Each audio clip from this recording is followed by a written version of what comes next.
Namaskar. We will continue with the book How to Overcome Mental Tension by Swami Gokulanandaji Maharaj. In this chapter, Towards Perfection, so far Maharaj discussed that tension causes fatigue because of depression, lack of sleep, and other many ailments. He also discussed the characteristics of fatigue. Today, he will discuss a few remedies of overcoming this fatigue and tension. Swami Gokulanandaji continues. A few remedies for overcoming fatigue are to increase our interest in whatever work we undertake and to perform it joyfully. Often our daily duties become monotonous, resulting in boredom and fatigue. This can be relieved if we make the atmosphere of our place pleasant. Monotony can be cured by genuine love for our work. For instance, a mother who loves her child does not consider it a drudgery to look after the child constantly. A housewife works hard the whole day uncomplainingly because she loves her family and it gives her great pleasure to serve everyone. In addition to this, if we have faith in God, it is more fortunate because it helps us to think that God has placed us in a particular situation and we surrender ourselves to His will. We should also learn not to carry our problems around with us. Apart from fatigue, another common cause of tension is asthenia, a psychological term signifying loss of energy, a general weakening of activity, willpower, and ability to make decisions. The most usual symptoms of asthenia is a feeling of helplessness displayed by the person. A related condition called psychoasthenia is a disease connected with fanciful imagination, conjectures far removed from actual facts. This gives rise to depression and indecisiveness. For instance, a superintendent gives notice to the hostel boarders and changes it by afternoon. The students get confused. It is therefore essential to make decisions after proper deliberation.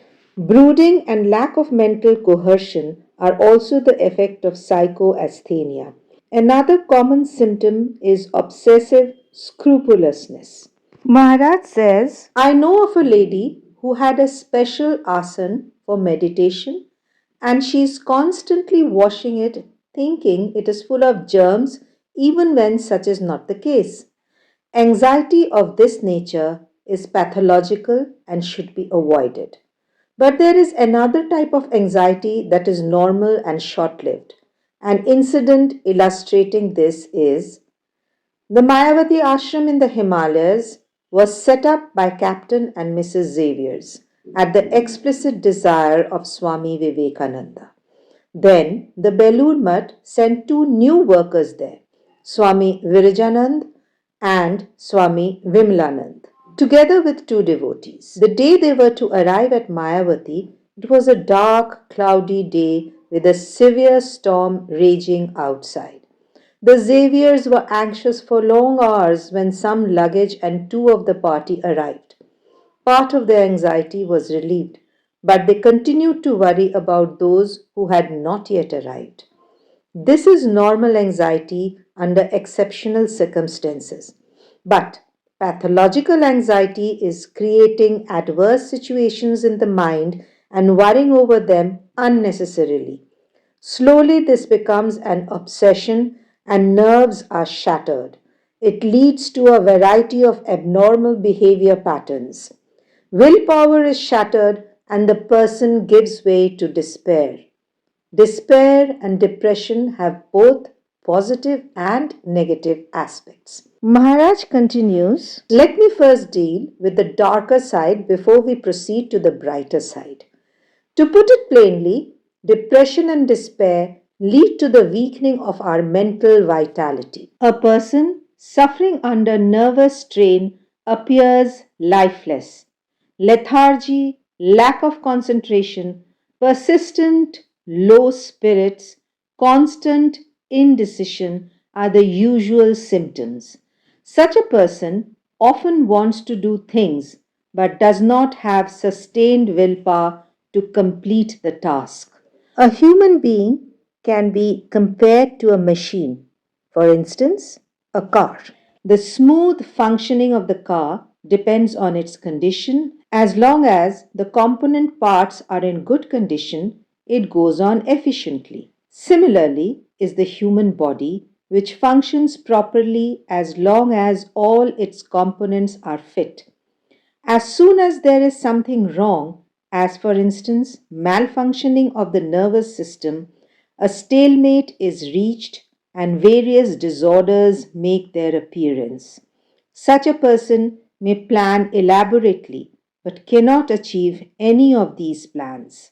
It is difficult for him to translate even a single of his ideas into concrete action.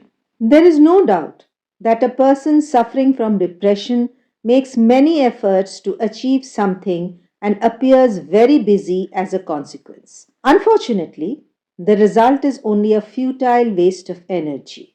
For example, a normal person can cross a busy road easily as a part of his daily routine, but a person under nervous depression spends much time in thinking how to cross the road.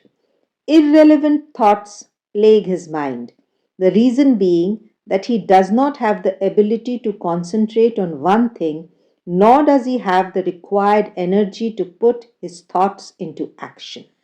Depression is not evident all the time. Often, instead of listlessness, an agitated or excited state may appear, which may also denote depression. Such a person may pretend to be full of energy and engage in numerous and diverse activity without being able to bring even one of the ideas into a fitting conclusion. An unnatural surge of excessive energy followed by periods of total lack of energy are common. Nervous tension does not allow such a person to take rest. Overactivity, such as a swiftly playing movie, is neither conducive to genuine achievement nor to peace of mind. But there are some positive effects of despair and depression. As long as they are temporary, they provide an opportunity for personal growth. One can apply to the maxim out of evil comes good. Failures and losses often cause depression, and handled properly, they can provide opportunity for unprecedented progress. In the next episode, Swami Gokulanandaji Maharaj will discuss all the positive effects of depression. Hope you are enjoying all our episodes. For more videos like this, stay tuned to Devakshar, like and share our videos, and do not forget to subscribe to our channel. Thank you so much for being with us.